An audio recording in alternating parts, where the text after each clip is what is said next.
Voila! Tonight we're dropping into the heart of World War II, where the world burned under the shadow of tanks, bombers and unrelenting chaos. Forget the glossy war movies with their noble heroes and tidy victories. This is the gut-wrenching reality, a global storm of sacrifice, fear and grit, where survival hung by a thread. You might think you'd stand tall in the face of it, but trust me, this war broke stronger souls than most. If these stories are pulling you in, a quick like or subscribe would mean the world. It keeps the fire of history burning. I'm dying to know where you're listening from, so drop a comment with your location and what time it is there. It's 11:58 p.m. here in Australia, and I love seeing our global crew connect through these tales. Now, dim the lights, maybe crack a window for that cool night breeze, and let's dive into the darkness together. We're about to uncover why you might not have survived a single day in the ferocious, unforgiving crucible of World War II. The world of the 1930s is a restless place, its pulse unsteady, haunted by the ghosts of a war that ended but never truly faded. In Berlin, the streets thrum with a fevered energy, swastika banners snapping in the wind above grand boulevards. Crowds gather in torchlit squares, their voices rising in frenzied cheers for Adolf Hitler, a man whose fiery speeches promised to restore Germany's pride. The Treaty of Versailles, with its crushing reparations and territorial losses, festers in the nation's soul, a wound from 1918 that fuels resentment. Hitler channels this anger into a vision of conquest, his brown-shirted SA enforcers patrolling alleys, silencing dissent with fists and fear. Factories hum again, churning out steel and tanks, while young men drill in crisp uniforms, their eyes alight with dreams of a greater Reich. Yet beneath the bravado, unease lingers. Old men in beer halls whisper of the last war, their hands trembling around mugs knowing its cost. In Rome, Benito Mussolini struts like a modern Caesar, his chin jutted, his speeches echoing across sun-baked piazzas. Italy, a victor in the Great War, but cheated of its spoils, hungers for glory. Mussolini's black-shirted fascists march through villages, their boots kicking up dust, preaching empire and order. In the cafes of Milan, students debate Il Duce's dreams of a new Roman Empire, their voices a mix of awe and skepticism. The conquest of Ethiopia in 1935, marked by poison gas and bloodshed, swells Italian pride, but draws condemnation from a world too timid to act. Mussolini, sensing weakness, aligns with Hitler, their pact of steel a dark thread weaving through Europe's fragile peace. Across the sea, Tokyo's lantern-lit streets hide a different ambition. Japan, modern yet tethered to tradition, seethes with imperial hunger. The military, a shadow government, drives the nation's course, their samurai spirit cloaked in steel. Manchuria, seized in 1931, is a stepping stone. China, invaded in 1937, a bleeding prize. In the imperial palace, Emperor Hirohito, a quiet figure, nods to his generals' plans, their maps dotted with conquests from Indochina to the Pacific. In rural villages, families bid farewell to sons drafted for war, their prayers rising with temple incense, unaware of the fire their leaders caught. Japan's clash with the West, over oil, trade and colonies, looms like a storm on the horizon. In London, the fog carries a weight of worry. Britain, its empire vast but overstretched, grapples with a world unravelling. In Westminster, Prime Minister Neville Chamberlain clings to appeasement, believing concessions can tame Hitler's appetite. The Munich Agreement of 1938, handing Czechoslovakia's Sudetenland to Germany, is hailed as peace for our time, yet the cheers in Parliament ring hollow. In pubs along the Thames, workers argue over the news, some relieved, others scornful, their pints raised to a peace they distrust. The Royal Navy, still mighty, patrols distant seas, but Britain's factories lag, its army underfunded, its people weary from the Depression's bite. Across the Channel, France mirrors this unease. In Paris, cafes buzz with debate, but the Maginot Line, a fortress of concrete and guns, breeds false confidence.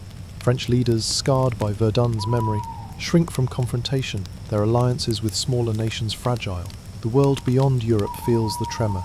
In New York, skyscrapers gleam, but breadlines snake through Central Park, the Great Depression, a shared wound. Americans wary of foreign wars cling to isolation, their radios crackling with news of Europe's turmoil. President Franklin Roosevelt, his voice steady, urges preparedness, but Congress resists, haunted by 1918's cost. In Moscow, Joseph Stalin broods in the Kremlin, his purges thinning the Red Army's ranks. The Soviet Union, vast and paranoid, signs a non-aggression pact with Germany in August 1939, a cynical deal that carves up Eastern Europe in secret. In Warsaw, Poles brace for trouble, their cavalry proud but outmatched, their faith in British and French guarantees unwavering. The roots of this unrest run deep. The Great Depression, born in Wall Street's 1929 crash, has shattered economies, toppling governments and breeding despair. In Germany, hyperinflation turned savings to ash, paving Hitler's rise. In Italy, poverty fueled Mussolini's promises. In Japan, scarcity drove militarism. Democracy, once a beacon, falters. Voters in Berlin and Rome trade freedom for order, while Britain and France, weakened by economic strife, hesitate to lead. Fascism's allure, its marches, its flags, its cult of strength spreads like wildfire, promising salvation through conquest. Nationalism, twisted into racial supremacy, poisons minds. Hitler's Aryan myth, a deadly creed that brands Jews, Romani, and others as enemies. Technology, too, shapes the coming storm. Germany's rearmament, forbidden by Versailles, churns out Panzer tanks and Messerschmitt fighters, their engines a growl of defiance. U-boats prowl in secret, ready to choke sea lanes. Japan's Zero fighters and Yamato battleships rival Western fleets, their designs honed for Pacific wars. Radio, a new weapon, carries Hitler's voice to millions, its static a pulse of propaganda. In London and Paris, radar stations blink to life, their screens a faint hope against air raids. Science, meant for progress, bends to destruction, its fruits, gas, bombs and worse, waiting in the wings. The world's attempts at peace falter. The League of Nations, born from Wilson's dreams, is a hollow shell, powerless against Japan's defiance in China or Italy's annexation of Albania. Sanctions fail, resolutions crumble, as great powers prioritise self-interest. Ethiopia's emperor pleads at Geneva, his voice drowned by Mussolini's laughter. Czechoslovakia, betrayed at Munich, falls without a shot, its factories fueling Germany's war machine. Spain's civil war, a bloody rehearsal, sees German and Italian planes bombing Guernica, a warning of what's to come. The world watches, its leaders debating, their hands tied by fear of another global clash. As summer 1939 fades, the shadows lengthen. In Berlin, Hitler eyes Poland, its corridor to the sea a prize worth risking war. In London, Chamberlain draws a line, pledging Poland's defence, his voice firm but late. In Moscow, Stalin toasts his pact with Hitler, their smiles masking mutual distrust. In Tokyo, generals plot Pacific conquests, their oil supplies choked by Western embargoes. Across the globe, families sense the change. Mothers in Warsaw clutch children closer. Farmers in Iowa scan headlines. Students in Paris whisper of conscription. The world, poised on a knife's edge, awaits the spark that will set it ablaze, its dreams of peace fading into the gathering dark. September 1, 1939 dawns with a roar over Poland, the sky torn by the scream of German dive bombers. In the pre-dawn haze, panzer tanks rumble across the border, their treads chewing through dew-soaked fields, heralding a new kind of war. Adolf Hitler, emboldened by years of unchecked ambition, unleashes his blitzkrieg, lightning war, a storm of steel and fire, aimed at crushing Poland in weeks. In Warsaw, the capital, air raid sirens wail as bombs rain down, shattering cobblestone streets and setting wooden houses ablaze. Families huddle in cellars, their prayers drowned by the thunder of explosions, unaware that this is the spark igniting a global inferno.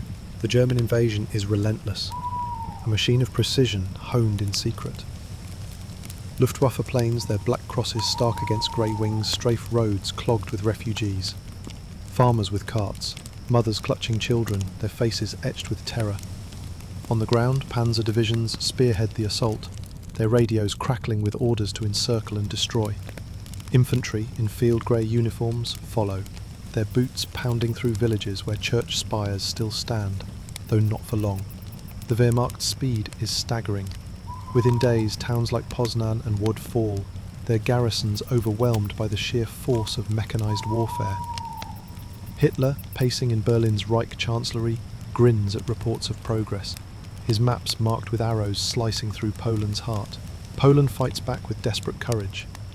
In the fields of Westerplatte, a small garrison holds a German onslaught for 7 days, their rifles blazing from concrete bunkers. Polish cavalry, sabres flashing, charged German positions near Krojanty, a myth of bravery born in the face of tanks. In Warsaw, soldiers and civilians dig trenches under fire, their hands blistered, their resolve unyielding. Yet the odds are crushing. Poland's army, though spirited, relies on outdated planes and horse-drawn artillery, no match for Germany's modern arsenal. President Ignacy Mościcki, broadcasting from a besieged capital, calls for resistance, his voice steady but laced with urgency, urging the nation to hold until allies arrive. Allows, Britain and France, stir slowly. On September 3rd, 2 days after the invasion, Prime Minister Neville Chamberlain addresses a hushed Britain, his voice sombre over the BBC. This country is at war with Germany. In Paris, Premier Edouard Daladier echoes the call, France joining the fight. Yet their response is tepid. A phony war begins, with no major offensives, only leaflets dropped over German cities, urging peace. In London, sandbags pile around government buildings, and children evacuate to the countryside, their gas masks slung like grim toys. In Paris, cafes empty, as men don uniforms, but the Maginot Line, France's vaunted fortress, remains quiet, his guns pointed east, blind to the storm brewing north. The betrayal comes swiftly. On September 17th, the Soviet Union, bound by a secret pact with Germany, invades eastern Poland. Red Army tanks roll across the border, their hammer and sickle flags, a stark contrast to the swastikas in the west. Stalin, cold and calculating in Moscow, claims the move protects Soviet interests, but it is conquest cloaked in pragmatism. Polish forces, caught in a vice, collapse under the dual assault. Villages burn, their smoke rising in twin plumes from German and Soviet advances. In Lwów, Polish defenders surrender to the Soviets, only to face deportation or worse. The Molotov-Ribbentrop Pact, signed weeks earlier, has carved Poland in two. In Warsaw, resistance endures, a flicker of defiance amid ruin. Civilians join soldiers, passing ammunition, tending wounded, and braving sniper fire to fetch water. German bombs reduce the old town to rubble, its medieval spires toppling into flames. General Valerian Tschuma, commanding the city's defence, rallies his men, their faces blackened by soot, their eyes fierce. But by September 27th, with food gone and hospitals overflowing, Warsaw surrenders. German troops march in, their goose step a mockery of the city's spirit. Civilians, gaunt and silent, watch as swastikas rise over public squares, a new tyranny settling over their lives. The world reels, its capitals buzzing with the League of Nations failure. In Washington, President Roosevelt condemns the invasion, his fireside chat urging neutrality, but hinting at aid for Britain and France.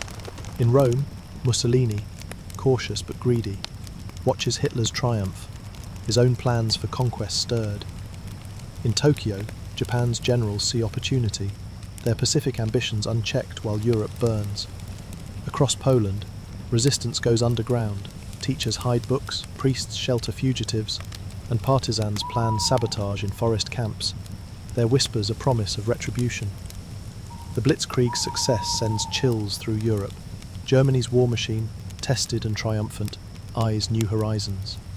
In Berlin, Hitler, his moustache twitching, toasts his generals, their plans for Norway, France and beyond, already unfolding. The Soviet Union, complicit in Poland's fall, tightens its grip on the Baltics, its ambitions masked by ideology. Britain and France, shaken by Poland's collapse, brace for a war they are ill-prepared to fight, their leaders haunted by the speed of Germany's advance.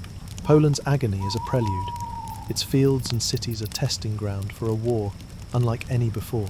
The Blitzkrieg, with its tanks, planes and terror, redefines conflict, its speed outpacing diplomacy. In refugee camps, families cling to hope, their stories of loss whispered around campfires. In occupied Warsaw, a pianist plays Chopin in a shattered cafe, his notes a quiet rebellion. The fire that began in Poland spreads, its flames destined to engulf the world, a warning that peace, once broken, is a fragile thing to reclaim. Spring 1940 unfurls across Europe like a dark curtain, the air thick with the rumble of German ambition. Poland's fall has emboldened Hitler, his war machine now a relentless juggernaut, its sights set on Western Europe. The phony war, a tense lull of leaflets and waiting, shatters as Germany unleashes its blitzkrieg, a torrent of tanks, planes and terror that sweeps through nations like a scythe. From the fjords of Norway to the boulevards of Paris, the continent buckles under the iron heel of the Third Reich, while Britain, battered but defiant, stands alone against the storm. The campaign begins in April, with Germany's invasion of Norway and Denmark. In Copenhagen, Danish sentries caught off guard fire a few futile shots before their king surrenders, the swastika rising over the capital in hours. Norway's rugged terrain proves tougher. German paratroopers drop from the sky, seizing airfields, while warships glide through misty fjords. Norwegian troops, joined by British and French reinforcements, fight back in snow-dusted valleys, their rifles cracking against the invaders.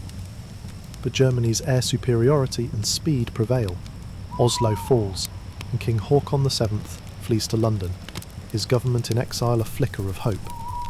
Norway's ports, vital for German iron ore, are secured, a strategic blow to the Allies. May brings a greater thunder. On the 10th, Germany strikes the Low Countries, Holland, Belgium and Luxembourg, its panzer divisions slicing through dawn mists. In Rotterdam, Dutch defenders dynamite bridges, their faces grim as German bombers reduce the city's heart to ash, a warning to those who resist. Belgium's forts, like Eben Emael, touted as impregnable, fall to daring glider-borne assaults, German troops landing silently atop concrete bunkers. King Leopold III, his army crumbling, surrenders by month's end, leaving Allied plans in disarray. The speed is dizzying. Roads choke with refugees, their carts piled with mattresses, their eyes hollow with fear as Luftwaffe planes strafe from above. France, Europe's linchpin, is next. Germany's Army Group A, led by General Gerd von Rundstedt, executes a daring plan through the Ardennes, a forested region French commanders deemed impassable. Panzers emerge like wolves from the trees, crossing the Meuse River at Sedan, their engines roaring. French defences, anchored by the Maginot Line far to the south, are outflanked, their artillery silent against the German tide. General Heinz Guderian's tanks race west, cutting Allied armies in two. In Paris, panic grips the government. Ministers pack files, civilians flee south, their cars clogging roads under a burning sky. By June 14th, German troops march down the Champs-Élysées, their boots echoing in a city eerily quiet, its cafes shuttered, its spirit broken. France signs an armistice on June 22nd, in the same Compiègne railway carriage used in 1918, a bitter irony orchestrated by Hitler. The north falls under German occupation. The south, under Vichy France, becomes a puppet regime under Marshal Philippe Pétain, its collaboration a stain on national honour. The British Expeditionary Force, BEF, alongside French and Belgian units, is trapped against the Channel coast at Dunkirk. Operation Dynamo, a desperate evacuation, unfolds from May 26 to June 4.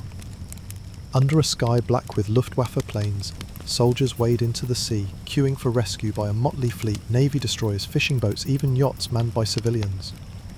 German bombs churn the beaches, oil slicks burn on the waves, and men fall, their cries lost in the roar of engines. Over 330,000 troops are saved, a miracle hailed in London, but the cost is grim. Tanks, guns and pride left behind in the sand. In Westminster, Winston Churchill, now Prime Minister, vows to fight on the beaches, his gravelly voice a beacon in Britain's darkest hour. Summer brings the Battle of Britain, Hitler's bid to crush the Royal Air Force, RAF, and pave the way for invasion. From July to October, the skies over England become a battlefield. Luftwaffe bombers escorted by Messerschmitt fighters drone over the Channel, targeting airfields and cities. RAF pilots, Britons, Poles, Canadians and others, scramble in Spitfires and Hurricanes, their engines screaming as they climb into dogfights. The contrails weave patterns above Kent and Sussex, a deadly dance of speed and skill. In London, civilians huddle in underground stations, their faces lit by candlelight, as the Blitz rains fire on homes and factories. St Paul's Cathedral stands defiant amid the flames, a symbol of endurance. Radar, a British innovation, and the RAF's tenacity turn the tide. Germany's losses mount, and Hitler postpones Operation Sea Lion, his invasion plan, a rare setback for the Führer. The war's early months have redrawn Europe's map. Germany's empire stretches from Norway's Arctic cliffs to France's Atlantic coast, its allies, Italy, Hungary, Romania, swelling the Axis ranks. In occupied lands, life darkens, Jews face curfews and yellow stars, resistance fighters plot in shadows, and collaborators thrive under German favour. In Berlin, Hitler, flush with victory, eyes the Soviet Union, his generals drafting plans for a new conquest. In Rome, Mussolini, envious of Germany's success, invades Greece, only to falter, forcing German intervention. Across the Atlantic, America stirs. Roosevelt's Lend-Lease Act sends ships and supplies to Britain, a lifeline for a nation alone. In Britain, the mood is defiant but weary. Barrage balloons float over London, their cables a web against low-flying bombers. Children collect shrapnel like treasures, their games played in rubble. Women join factories, their hands assembling munitions, their faces set with resolve. Churchill's speeches, broadcast to homes and pubs, steel the nation. His words a promise that Britain will never yield. Yet the war's scope grows. U-boats stalk Atlantic convoys, threatening Britain's food and fuel. In the deserts of North Africa, British troops clash with Italy's forces, a new front in a conflict spiralling beyond Europe's borders. The iron heel of Germany has crushed much of the continent. Its victories are testament to speed and ruthlessness. But cracks appear. Britain's defiance, America's awakening, and the vastness of Russia loom as challenges. In occupied Paris, a student scrawls "Vive la France" on a wall, a quiet act of rebellion. In London, a pilot gazes at the stars, his plane ready for another dawn scramble. The war, now a global beast, hungers for more, its fire spreading, its end nowhere in sight. By late 1940, the war's hunger has outgrown Europe's scarred fields, its appetite pulling distant lands into its grasp.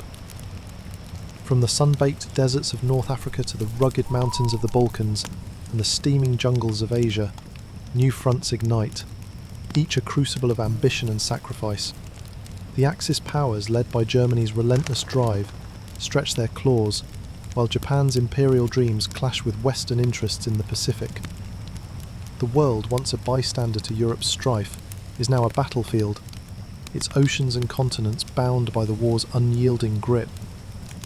In North Africa, the war dances across dunes and rocky plains, a theatre of dust and heat. Italy, under Mussolini's boastful command, invades Egypt from Libya in September 1940, aiming to seize the Suez Canal, Britain's lifeline to its empire. Italian troops, their uniforms ill-suited for the desert, trudge through sandstorms, their tanks grinding to a halt under mechanical strain. British forces, led by General Archibald Wavell, strike back with Operation Compass, their Matilda tanks rumbling through Italian lines. By early 1941, the Italians are routed, losing 130,000 men to capture, their dreams of empire mocked by the desert's vastness. In Cairo's cafes, British officers toast the victory, their maps marked with gains, but the respite is brief. Germany intervenes, sending General Erwin Rommel, the Desert Fox, with his Afrika Korps. In March 1941, Rommel's panzers sweep across Libya, their speed and cunning pushing British troops back to Egypt's border. Tobruk, a coastal stronghold, holds out under siege, its Australian defenders enduring relentless shelling, their trenches a defiance etched in sand. The Balkans flare next, a region already simmering with ethnic strife. In October 1940, Mussolini, eager to match Hitler's conquests, invades Greece from Albania, expecting a swift triumph. Greek soldiers clad in woolen coats fight back in the Pindus Mountains, their bayonets flashing in snow-choked passes. Italy's advance stalls, bogged down by mud and fierce resistance, a humiliation that forces Germany's hand. In April 1941, German troops pour into Yugoslavia and Greece, their Stuka dive bombers screaming over Belgrade, reducing it to rubble. Yugoslav partisans scatter into forests, their knives sharpened for guerrilla war, while Greek defenders fall back to Crete. In May, German paratroopers drop onto Crete's rocky hills, their chutes blooming like deadly flowers. British and Anzac troops fight bitterly, their rifles blazing from olive groves, but the island falls, a costly German victory that strains their airborne forces. Athens, cradled by ancient ruins, flies the swastika, its people whispering resistance in tavernas. In Asia, Japan's shadow lengthens, its empire built on conquest and cruelty. Since 1937, Japanese troops have ravaged China, their bayonets staining cities like Nanjing with blood. By 1940, Japan occupies northern Indochina. Its base is a stepping stone to Malaya's rubber and Borneo's oil. In Tokyo, General Hideki Tojo, a hawkish figure, pushes for war with the West, his plans fueled by America's oil embargo, a chokehold on Japan's war machine. Japanese Zero fighters, sleek and deadly, train over Pacific waters, their pilots dreaming of glory. In Shanghai's international zone, expatriates sip cocktails, oblivious to the war creeping closer. In Singapore, British garrisons fortify the Gibraltar of the East, their cannons pointed seaward, blind to threats from the jungle. The war at sea grows fiercer, a battle for the world's lifelines. German U-boats, wolf packs of steel, stalk Atlantic convoys, their torpedoes sinking ships laden with food and arms for Britain. In Liverpool's docks, sailors kiss families goodbye, their ships sailing into a gauntlet of explosions and icy waves. Britain's Royal Navy, stretched thin, escorts merchant fleets, its destroyers dodging periscopes under moonless skies. In 1941, the Bismarck, Germany's mightiest battleship, sorties into the Atlantic, a titan of guns and armour. British warships, led by HMS Hood, hunt her down, but Hood explodes in a German salvo, a shock that spurs a relentless chase. Cornered off Iceland, Bismarck sinks, her crew lost to the sea, a blow to German pride, but a fleeting win for Britain's resolve. The war's global pull draws in colonies and dominions, their sons and daughters to its fire. In India, soldiers, Sikhs, Gurkhas, board ships for North Africa, their loyalty to Britain tempered by Gandhi's calls for independence. In Australia, men enlist, their hats slouched, their hearts set on defending Malaya and Singapore. In Canada, factories churn out rifles and bombers, their effort to quiet pride in the motherland's fight. In Senegal, French colonial troops march under Vichy or Free French flags, their lives spent in deserts far from home. These men, often unnamed in dispatches, fight in a war that spans their world, their sacrifices a thread in a tapestry woven by great powers. Behind the fronts, the war's shadow darkens daily life. In London, the Blitz scars the city, their homes reduced to rubble, but defiance grows. Cockneys sing in pubs, their voices rising over air raid sirens. In Berlin, civilians ration coal, their faces gaunt, their faith in Hitler tested by whispers of Crete's cost. In Tokyo, propaganda films glorify conquest, but housewives queue for rice, their ration books a grim routine. The war's reach is no longer Europe's alone, it's a global pulse, felt in Cairo's bazaars, Canberra's parliaments and Manila's harbours. The Axis, triumphant in Europe, now eyes greater prizes. Hitler, his moustache twitching, gazes east to Russia, his generals plotting Operation Barbarossa, a colossus of conquest.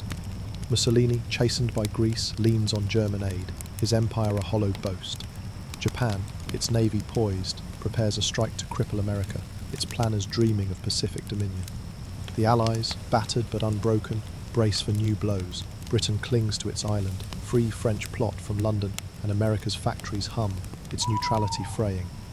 In Athens, a boy paints Eleftheria on a wall, a cry for freedom. In the Sahara, a soldier carves his name in a rock, a fleeting mark in a war that will soon engulf the world. The year 1941 dawns with the war's flames leaping higher, its reach now a global embrace of fire and steel. The Axis powers, emboldened by conquests, strike boldly, their ambitions stretching from Europe's frozen east to the Pacific's blue expanse. Yet, in the crucible of 1941 and 1942, fate carves new paths, catastrophic defeats and unexpected triumphs that shift the war's course. From the icy streets of Stalingrad to the coral waters of Midway, these moments mark the beginning of the end for the Axis, as the Allies find their footing and a sleeping giant awakens. In June 1941, Hitler unleashes Operation Barbarossa, the largest invasion in history against the Soviet Union. 3 million German troops, backed by thousands of tanks and planes, surge across the border, their boots crunching through Belarusian fields. The Luftwaffe rains bombs on Soviet airfields, shattering planes before they can lift off. Soviet defences, thinned by Stalin's purges, crumble. Entire armies are encircled, hundreds of thousands captured in weeks. In Kiev, 600,000 Soviet soldiers surrender, their hands raised amid burning villages. German panzers race toward Moscow, their exhaust trails a black promise of conquest. But the Soviet Union is vast, its people resilient. In Leningrad, civilians dig trenches under siege, their faces gaunt from hunger, while partisans sabotage German supply lines in pine forests. By December, winter bites. German soldiers, clad in summer uniforms, freeze in -40-degree snows, their rifles jamming, their morale cracking. Outside Moscow, General Georgy Zhukov's counterattack, bolstered by Siberian troops, halts the Germans, their dreams of a quick victory buried in the frost. Across the globe, another shock reverberates. On December 7, 1941, Japanese planes swarm Pearl Harbor, Hawaii, their torpedoes ripping through US battleships. The attack, a bid to cripple America's Pacific Fleet, is a thunderbolt. Arizona explodes, Oklahoma capsizes, and 2,400 Americans die in flames and oil-slicked waters. In Washington, President Franklin Roosevelt, his voice steel, declares it a date which will live in infamy, rallying a nation to war. Japan's gamble, meant to secure Pacific dominance, awakens a colossus. American factories, already humming, roar to life, churning out ships, planes and tanks. In Los Angeles, recruits flood enlistment offices, their faces set with vengeance. Japan, seizing the moment, invades Malaya, Singapore and the Philippines, their troops sweeping through jungles, their bayonets glinting. Singapore, Britain's impregnable fortress, falls in February 1942, a humiliation that shakes the empire. The Pacific sees another pivot in June 1942 at the Battle of Midway. Japan, flush with victories, aims to lure America's carriers into a trap. But US codebreakers, decoding Japanese plans, set an ambush.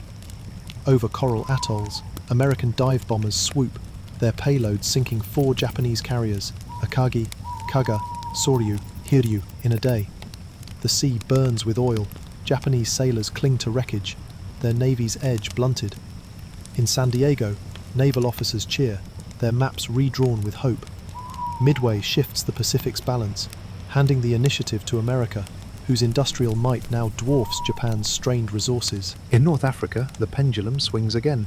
General Erwin Rommel's Africa Corps, a spectre in the desert, pushes toward Egypt's Suez Canal, their panzers kicking up sandstorms.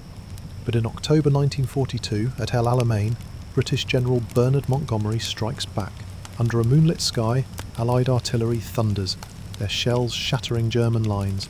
British, Australian and Indian troops advance, their bayonets fixed, their tanks rumbling through wire and mines. Rommel, outmanoeuvred and short of fuel, retreats, his legend tarnished. In Alexandria, civilians wave Union Jacks, their cheers a rare bright note. The victory, followed by Allied landings in Morocco and Algeria, seals Axis control in North Africa, opening a path to invade Italy. The Eastern Front's decisive clash unfolds at Stalingrad, a city on the Volga reduced to rubble by 1942. Hitler, obsessed, demands its capture. Stalin, defiant, orders not a step back. German troops, led by General Friedrich Paulus, fight house to house, their boots slipping on shattered glass, Soviet snipers firing from ruins. Civilians huddle in cellars, their breath visible in the freezing air.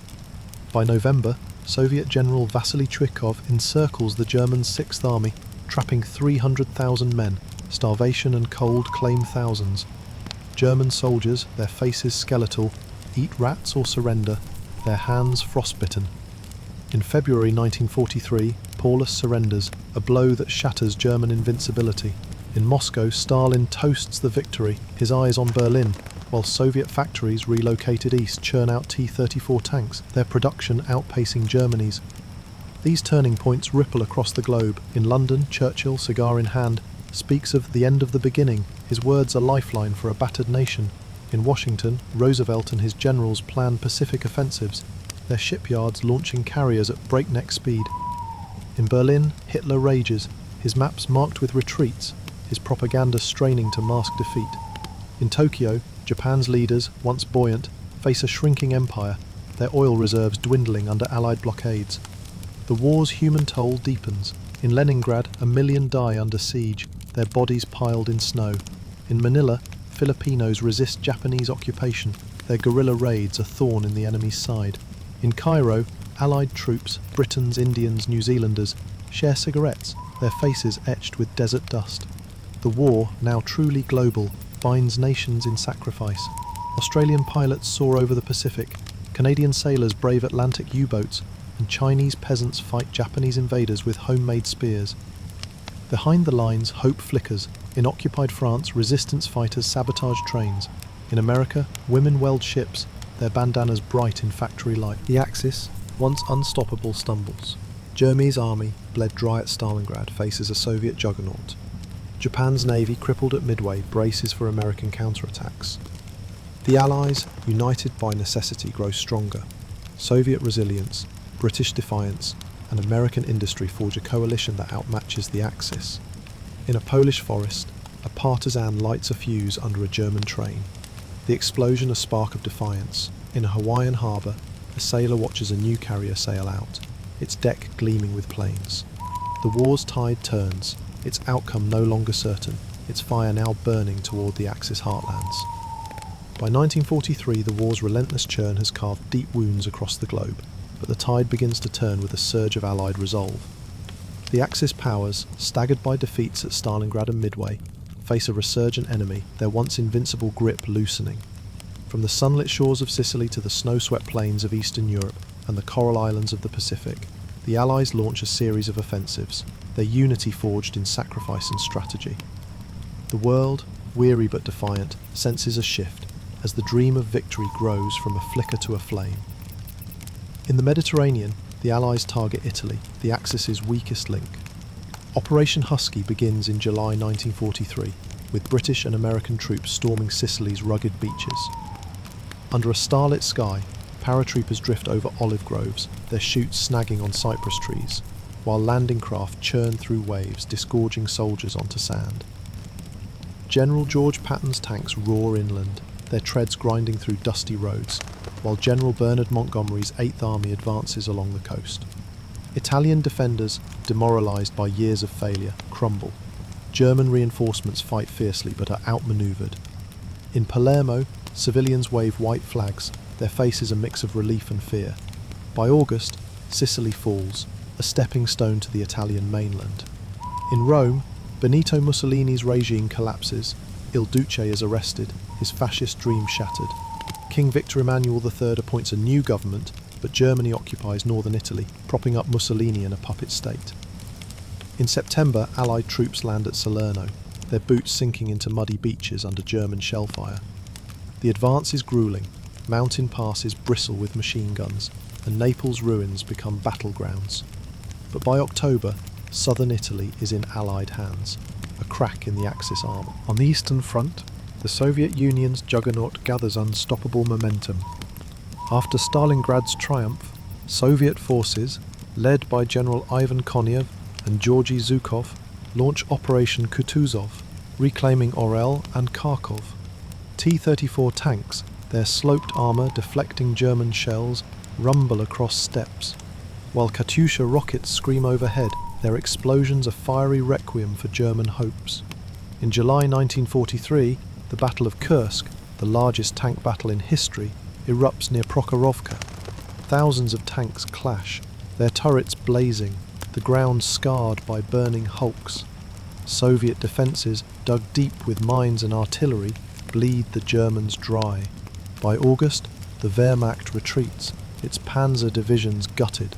In Kiev, civilians cheer Red Army troops, their faces gaunt from occupation, their hands waving tattered flags. The Soviets push west, liberating Ukraine, their eyes set on Berlin, their resolve fueled by years of suffering. In the Pacific, the United States adopts a relentless strategy of island hopping, bypassing Japanese strongholds to seize key bases. In November 1943, Marines storm Tarawa in the Gilbert Islands, their amphibious tractors grinding over coral reefs. Japanese defenders, entrenched in concrete bunkers, fire from palm groves, turning beaches into killing fields. The fighting is savage, bayonets clash in moonlit trenches, and blood stains the surf. After 3 days, Tarawa falls, but at a cost: over 1,000 Marines dead, their bodies draped in ponchos. In Honolulu, Admiral Chester Nimitz studies maps, his strategy clear. Each island a stepping stone to Japan. Meanwhile, American submarines, silent predators, choke Japan's supply lines, sinking merchant ships laden with oil and rice. In Tokyo, civilians ration food, their lanterns dimming as shortages bite, their propaganda films losing their spell. The war's global scope pulls in nations and peoples far from the main fronts. In Burma, British and Indian troops, led by General William Slim, battle Japanese forces in jungle-choked valleys, their machetes hacking through vines, their boots sinking in monsoon mud. Malaria and dysentery kill as many as bullets, but the Allies hold, their supply lines bolstered by airlifts over the Himalayas. In Australia, air raid drills empty Darwin streets, its harbour scarred by Japanese bombs. In China, Chiang Kai-shek's forces, battered but unbowed, tie down Japanese troops, their guerrilla raids a constant drain. In occupied Europe, resistance grows.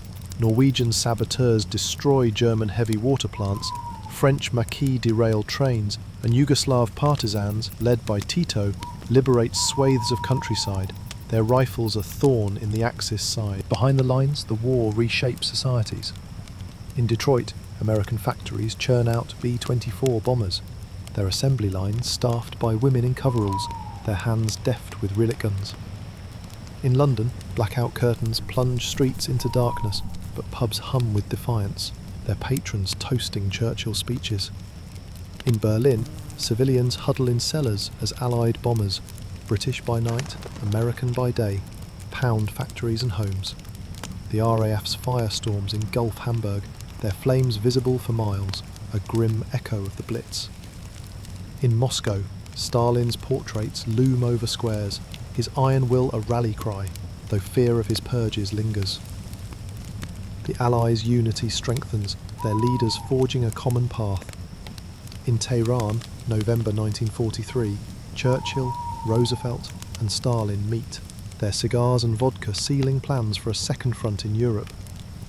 The conference, a rare alignment, sets the stage for invasion, while coordinating Soviet and Western offensives. In Washington, generals draft D-Day plans, their maps bristling with arrows. In London, codebreakers at Bletchley Park, their Enigma machines humming, unravel German orders, their secrets a lifeline for Allied troops. The Axis, once a colossus, shows cracks. Germany's army, bled at Kursk, faces shortages, fuel, men, morale. Hitler, his hands trembling, rages at aids, his faith in victory shaken. Japan, its navy crippled, braces for American advances, its cities vulnerable to bombers. Italy, half liberated, teeters between resistance and collaboration. Yet the war grinds on, its cost relentless. In Sicily, a farmer buries his son, a casualty of stray shells. In Tarawa, a marine scrawls a letter home, his hands stained with blood. In Ukraine, a girl plants a flower over a mass grave, a quiet act of hope. The Allies' counterblows, fierce and coordinated, light a path to victory, but the road is long, its toll a ledger of lives yet to be paid. June 1944 breaks over Europe with a restless pulse, the air heavy with the weight of a long-planned reckoning. The Allies, emboldened by victories in Sicily and the Soviet steppes, prepare their boldest stroke, Operation Overlord, the invasion of Nazi-occupied France. On the beaches of Normandy, a tide of men, ships and steel gathers, ready to crack Hitler's Atlantic Wall and reclaim Western Europe. The war, now in its 5th year, teeters on this moment, its outcome a gamble that will reshape the world. The invasion begins on June 6, 1944, D-Day. Before dawn, the Channel churns with an armada of 7,000 ships, their silhouettes stark against a grey horizon. American, British and Canadian troops crowd landing craft, their faces pale, their rifles clutched tight as waves slap hulls. Overhead, paratroopers of the 82nd and 101st Airborne drop into Normandy's darkness, their chutes snagging in hedgerows, their boots sinking in marshy fields. German sentries, lulled by years of quiet, are caught off guard, but their machine guns soon roar to life. At Omaha Beach, American troops face a slaughter. Bunkers on cliffs spit fire, bodies pile in the surf, and blood stains the sand red. Yet, soldiers press on, clawing up bluffs under a hail of bullets, their courage a defiance of death. Utah, Gold, Juneau, and Sword Beaches see fierce fighting, but Allied numbers and air superiority prevail. By nightfall, 156,000 men are ashore, a foothold carved in fortress Europe. Inland, the battle is no less brutal. Normandy's bocage, dense hedgerows and sunken lanes, becomes a maze of ambushes. German panzer tanks, their turrets swivelling, clash with Allied Shermans, their duels turning orchards into infernos. In Caen, British and Canadian troops grind against German defences, their artillery pounding medieval streets to rubble. Civilians huddle in cellars, their prayers mingling with the thud of shells. French resistance fighters, armed with smuggled Sten guns, cut telephone lines and derail trains, their sabotage a lifeline for the invaders. By August, the Allies break out, General George Patton's Third Army racing across France, their tanks kicking up dust through wheat fields. Paris, under German occupation for 4 years, rises in revolt, its citizens barricading streets with cobblestones and furniture. On August 25th, Free French forces led by General Charles de Gaulle enter the city, their tricolores waving as crowds cheer, church bells pealing in liberation. The Eastern Front thunders in tandem. In June 1944, the Soviets launch Operation Bagration, a massive offensive in Belarus. Over 2 million Red Army troops, backed by thousands of tanks and planes, smash German lines, their T-34s rumbling through pine forests. Entire German armies are encircled, 400,000 men lost in weeks, a blow as devastating as Stalingrad. Minsk falls, its streets littered with wrecked panzers, and the Soviets sweep into Poland, their boots crossing the Vistula. In Moscow, Stalin, his pipe smouldering, eyes maps with cold satisfaction. His force is now a juggernaut aimed at Berlin. In Warsaw, Polish resistance fighters rise against the Germans, their homemade bombs exploding in alleys, but without Soviet aid they're crushed, the city razed in retribution. In the Pacific, America's island-hopping campaign grinds on. In June 1944, the Battle of Saipan in the Marianas sees US Marines storming beaches, their flamethrowers searing Japanese bunkers hidden in jungle cliffs. The fighting is savage. Caves echo with grenade blasts, and civilians, caught in the crossfire, leap from cliffs in despair. Saipan's fall gives America airfields for B-29 bombers, their silver fuselages soon carrying fire to Japan's cities. In October, the Battle of Leyte Gulf, the largest naval battle in history, unfolds in the Philippines. American carriers and battleships, their decks bristling with guns, crush Japan's navy, sinking its last major carriers. In Manila, Filipinos cheer MacArthur's return, his promise, "I shall return," fulfilled, though the city lies in ruins.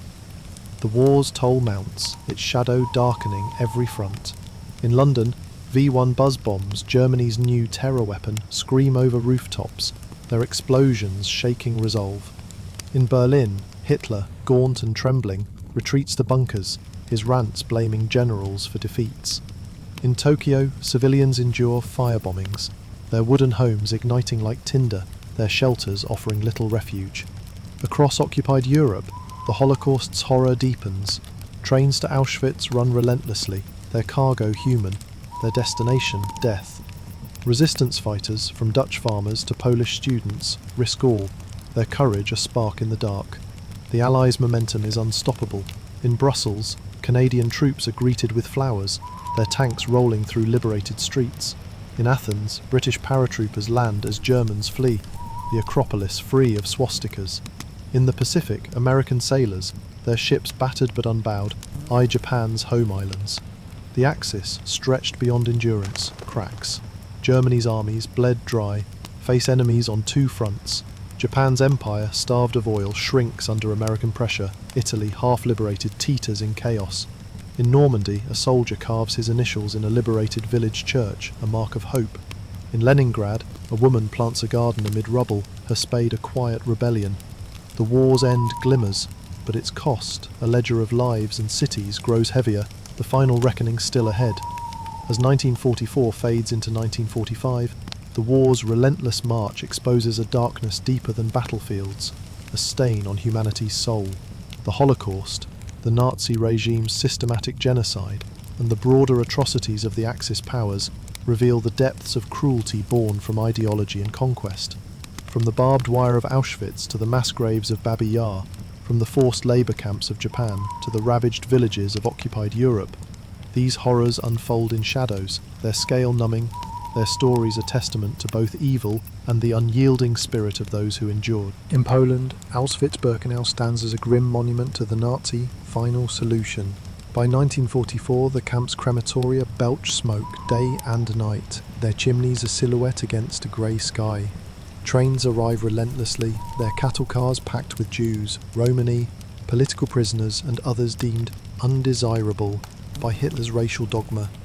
Families, torn from ghettos in Warsaw, Budapest and Amsterdam, stumble onto platforms, their belongings strewn in mud. SS guards, their dogs snarling, shout orders, separating mothers from children, the weak from the strong. Gas chambers, disguised as showers, claim thousands daily, their screams silenced by Zyklon B. Survivors, shaved and tattooed, face starvation and labour, their bodies wasting under the lash of capos. Yet defiance flickers, prisoners smuggle notes, sabotage machinery, and, in October 1944, Sonderkommando Jews revolt, blowing up a crematorium before being gunned down. In January 1945, as Soviet troops near, the SS evacuates the camp, forcing 60,000 prisoners on death marches through snow, their bodies collapsing in ditches. The Holocaust's reach spans Europe. In Ukraine, Babi Yar's ravine holds the bodies of 33,000 Jews shot by Einsatzgruppen death squads in 1941, their massacres a mobile slaughter trailing German advances. In Lithuania, forests hide killing fields, where entire communities vanish in a hail of bullets.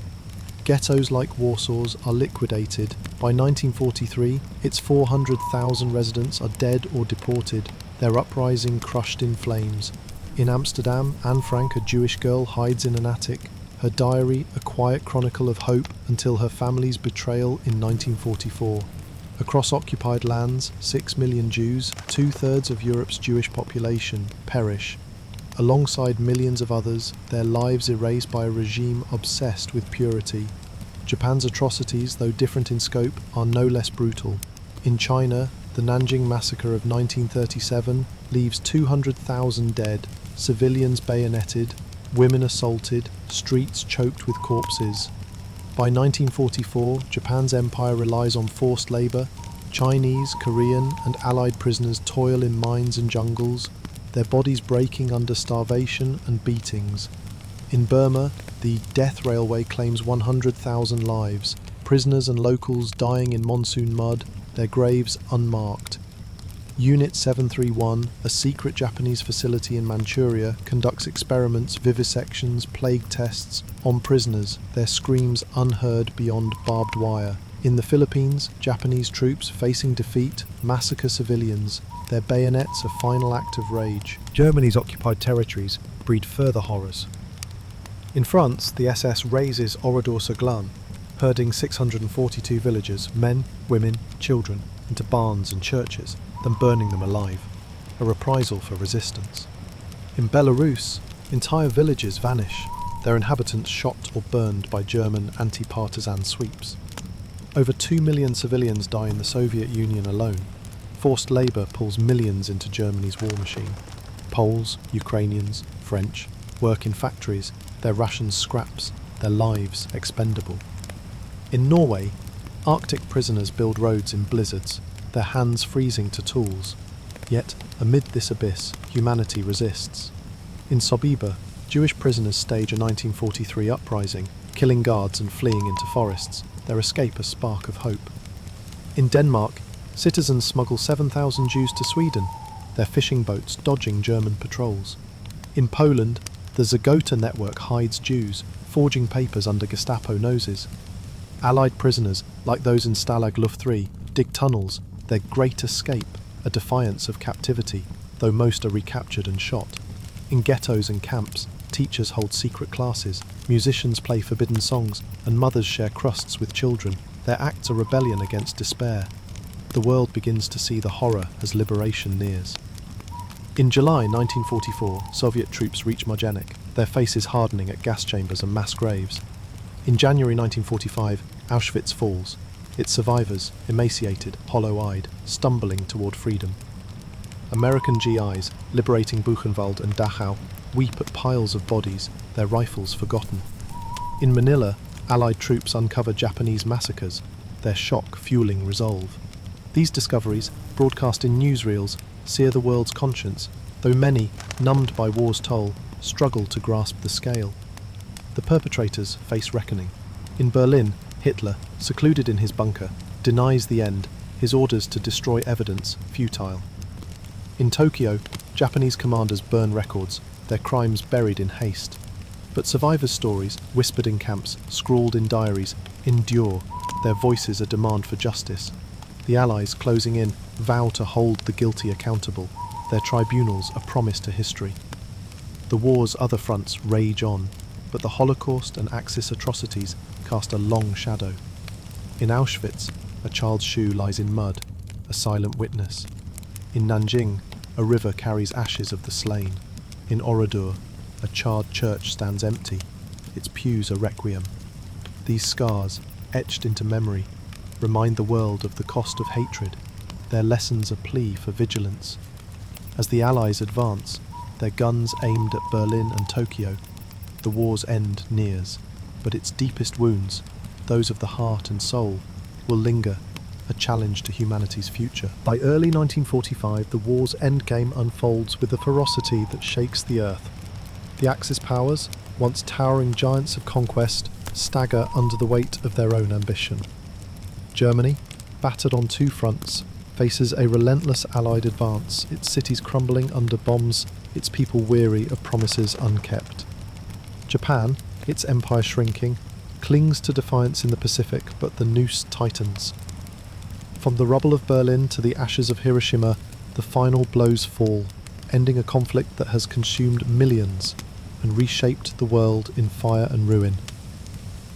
In Europe, the Allies close in like a vice. In the West, American, British and Canadian forces under General Dwight Eisenhower crossed the Rhine in March 1945, their tanks rumbling over pontoon bridges. The Ruhr, Germany's industrial heart, is encircled, trapping 300,000 German troops. GIs, their breath visible in spring's chill, push through shattered towns, their rifles sweeping bunkers and basements. In the east, the Soviet Red Army, a juggernaut of 3 million, storms through Poland and Prussia. Berlin, Hitler's capital, becomes a battlefield by April. Soviet artillery pounds the city, its once grand boulevards choked with rubble and corpses. German defenders, old men, boys and desperate soldiers, fight from cellars, their Volkssturm rifles no match for T-34 tanks. In his Führer bunker, Hitler, pale and trembling, rants of betrayal, his maps meaningless. On April 30, as Soviet troops near, he takes his life, his body burned in a courtyard, a final act of a crumbling regime. On May 7, Germany surrenders unconditionally at Rheims, the swastika lowered across Europe. VE Day, May 8, sparks joy in London, Paris and New York, crowds dancing in streets, though the scars of victory temper their cheers. In the Pacific, Japan's defiance burns on, but its empire unravels. American forces, led by General Douglas MacArthur and Admiral Chester Nimitz, tighten their grip. In February 1945, Marines storm Iwo Jima, a volcanic speck in the Pacific. The battle is hellish. Japanese defenders, dug into caves, fight to the death, their machine guns cutting through sulphurous air. Mount Suribachi's flag raising, captured in a photograph, becomes a symbol of American resolve, though 7,000 Marines die for the island. In April, Okinawa falls under a similar assault, its cliffs and rice paddies a graveyard for 12,000 Americans and 110,000 Japanese, many civilians among them. Kamikaze pilots, their planes laden with bombs, dive into US ships, their sacrifice a desperate gasp. In Tokyo, firebombings reduce neighbourhoods to ash, civilians huddling in shelters as B-29s rain destruction, their incendiaries a preview of worse to come. The war's climax arrives in August 1945. On August the 6th, the Enola Gay, an American B-29, drops Little Boy on Hiroshima, a city bustling with morning life. The atomic bomb's flash incinerates 80,000 instantly, its shockwave flattening homes, its radiation poisoning thousands more. On August 9th, Vatman strikes Nagasaki, killing 40,000, its hills unable to shield the city. Japan, already reeling from Soviet invasion of Manchuria on August 8th, faces annihilation. Emperor Hirohito, his voice trembling, broadcasts surrender on August 15th, a first for Japan's divine ruler. On September 2, aboard the USS Missouri in Tokyo Bay, Japanese officials sign the surrender, their pens sealing the war's end. VJ Day ignites celebrations worldwide, from Sydney's harbours to San Francisco's streets, though the atomic scars linger, a haunting new chapter in warfare. The war's end reveals a world transformed and broken. Over 70 million lie dead, soldiers, civilians, victims of genocide. Europe's cities, Warsaw, Berlin, Rotterdam, are rubble, their survivors scavenging for food. Japan's urban heart is ash, its people stunned by defeat.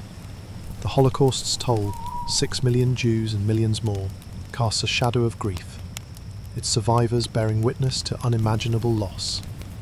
Economies stagger. Britain, though victorious, is bankrupt, its empire fraying. The Soviet Union, bloodied but powerful, occupies Eastern Europe, its red flags heralding a new order. America, enriched by war production, emerges a superpower, its factories and ideals dominant. The human cost is etched in countless stories. In Berlin, a woman sifts through ruins for her son's photograph, her hands cut by glass. In Hiroshima, a child traces scars from burns, her future uncertain. In London, veterans limp home, their eyes haunted by Normandy's beaches. Resistance fighters, Poles, French, Yugoslavs, emerge from shadows, their courage unsung in victory's glare. Colonial troops, Indians, Africans, Australians, return to lands stirring with dreams of independence, their sacrifices a spark for change. The Axis collapse reshapes the globe. Germany, divided by victors, faces occupation, its people reckoning with guilt and ruin. Japan, under American oversight, begins a forced rebirth, its militarism dismantled. Italy, liberated but fractured, seeks a new path. The Allies, united in war, fracture in peace. Stalin's ambitions clash with Roosevelt's and Churchill's visions, sowing seeds of the Cold War. In Nuremberg, Nazi leaders face trials, their crimes laid bare, a promise of justice for a wounded world. The war's end is both relief and requiem. In Paris, crowds sing in the streets, their joy tempered by empty homes. In Moscow, victory parades march under Stalin's gaze, but fear of purges lingers. In New York, ticker tape falls, but atomic fears rise. The world, exhausted,